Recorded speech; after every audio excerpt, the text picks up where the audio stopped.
childish sometimes.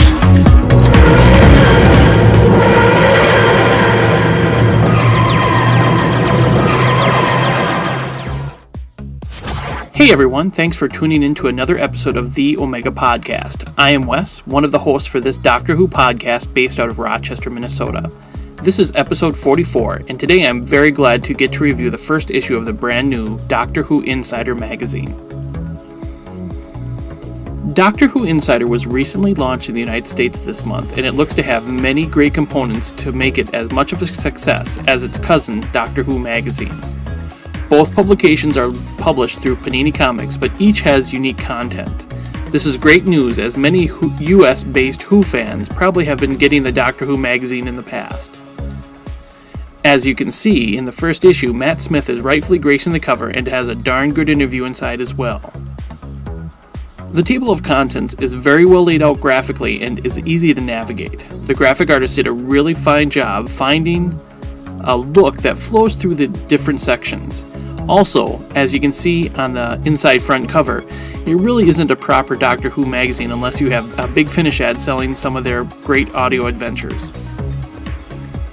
The Matt Smith article called Madman with a Box supplies a great interview with interesting points I had not heard from other news sources.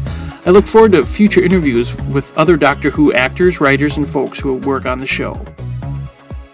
This magazine also has a section called The Nexus Point that looks at Doctor Who stories in more detail. Issue number 1 had a great section on the Pyramid of Mars. It even includes images from the script, which I thought was very cool to see. This issue has a feature on the Doctor Who audio adventures featuring Cavan Scott interviewing the Big Finish team on some of the Fifth Doctor's adventures. You get to learn about some of the cool stories featuring the Fifth Doctor, Tegan, Nyssa, and Turlough. The Data Files section of Doctor Who Insider magazine provides general information on a Doctor Who episode laid out nicely with points of data on main characters and items during the story.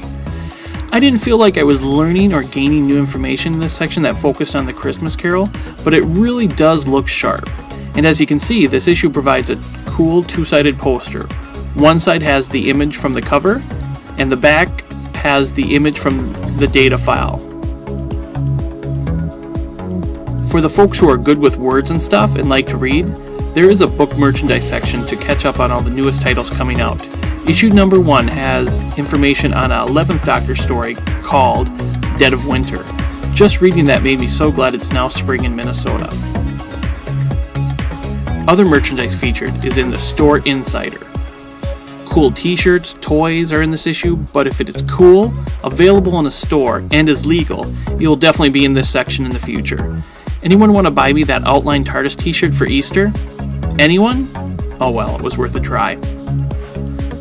I really like the Fan Zone as it allows fans to send in their cool stuff to share with other Who fans. The scanner screen has images of Doctor Who fans pictured with people from the Doctor Who series. Hey, look, there is Andre from New York with Matt Smith. The Recreation Generator is another Fan Zone section that showcases cool things fans have made. Doors, kites, snowmen, costumes. Hey, wait a minute. Wesley Ann from Austin, Texas? Is that a female version of me? No, wait, she's cool. Very cool costume, Wesley Ann. And I just have to mention the back cover. How cool is it to have Who North America on the outside cover? If you live in the United States and love Doctor Who, I sure hope you order from these folks. Great service, great shipping, and all around good business owners. Alright, let's summarize here. The pros: Doctor Who Insider was designed very well and makes reading this publication even that much more enjoyable.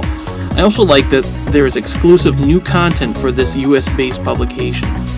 Another plus is that the Doctor Who Insider is promoting Classic Who in section. Fans get their own section to share and encourage their fandom for the show. And again, Who North America is stepping up and advertising majorly for the first issue. Now, some of my cons: the subscription price for $49.95 seems a little high for 8 issues. I know it's much cheaper than Doctor Who magazine, but in a world where there's a lot of Doctor Who news available online for free, this could bother some people. Another con, which may be addressed in the future, will be, do we get any other goodies besides posters? They usually have some other cool things in there, like trading cards, things like that. I would like to see what happens there. I will be subscribing, though, because of how impressed I am with this first issue of Doctor Who Insider magazine. If you haven't picked up a copy yet, please do so and see for yourself on how well it is written, edited, and designed. Well, that wraps up episode 44 of the Omega Podcast. Make sure to tune in next week for an audio podcast where we'll be reviewing The Impossible Astronaut. We'll be going back to weekly episodes for the podcast for the next 7 weeks to keep up to date with Series 6. You've been warned. Stay safe, stay happy, and stay tuned for Doctor Who and the Omega Podcast. This is Wes. We're done here.